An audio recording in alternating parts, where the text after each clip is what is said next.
l'objectif de cette communication, c'est juste pour rappeler un peu ce qu'il nous faut.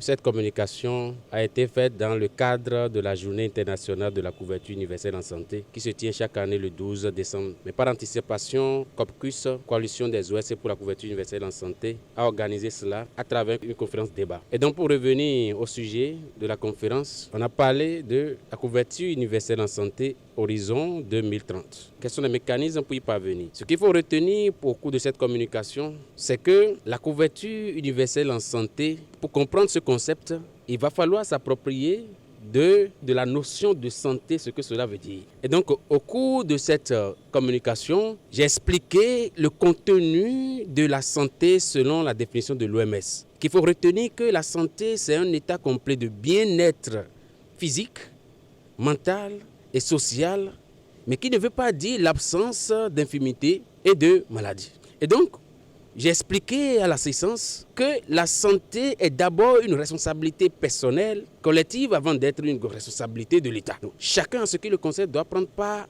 à la santé de sa communauté, de son frère. Et pour que cela soit une réalité, il doit prendre conscience de ses droits et devoirs en matière de santé. Donc nous avons proposé, pour que ce concept de couverture universelle en santé, qui est l'ensemble des mécanismes mis en place pour que la population ait accès aux soins de santé sans se heurter aux difficultés financières. Et donc, pour que toute la population du Bénin jusqu'à Karimama Malanville et de la côte parvienne à accéder aux soins de santé sans difficulté financière, nous avons préconisé, au-delà des constats, des avancées positives de notre nation en matière de réforme sur le plan sanitaire, mais aussi les autres constats négatifs qui amènent sur le terrain, qu'il faut sensibiliser la population à la base à travers les communautés religieuses, les différents groupes sociaux de base, les ONG, les sensibiliser sur les droits de la santé, leurs devoirs en matière de santé dans leur communauté. Il faut un mouvement populaire de sensibilisation en matière de droits de la santé.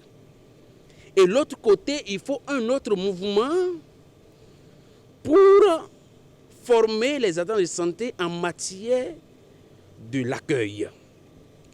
Nous avons dit que l'accueil, c'est un soin à part entière et que l'agent de santé doit connaître ses responsabilités civiles et pénales s'il n'accueille pas bien le citoyen béninois. Et comment il doit répondre s'il ne prend pas soin de son concitoyen. Et que le concitoyen, c'est un roi qu'il faut entretenir quand il vient à l'hôpital. Et non le banaliser, il doit le respecter totalement dans sa dignité, dans toute son intégrité.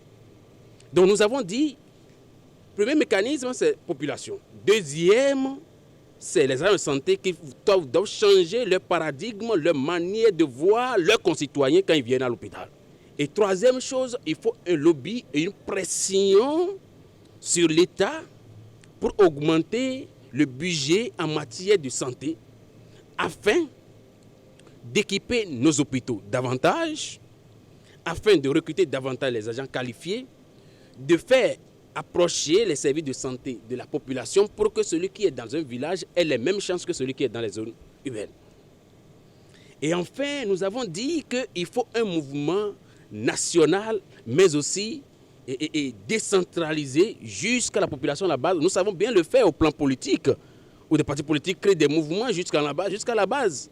Mais pourquoi nous ne pouvons pas prendre conscience de notre santé et aller créer des mouvements à tous les niveaux, y compris l'acheteur de soins, l'État ou les assureurs, le fournisseur de soins, les agents de santé, mais aussi la population, pour que ce mouvement, un cadre de concertation, d'échange et d'apprentissage dans nos communautés jusqu'en haut, pour permettre à ce que la population comprenne où on est en train d'aller.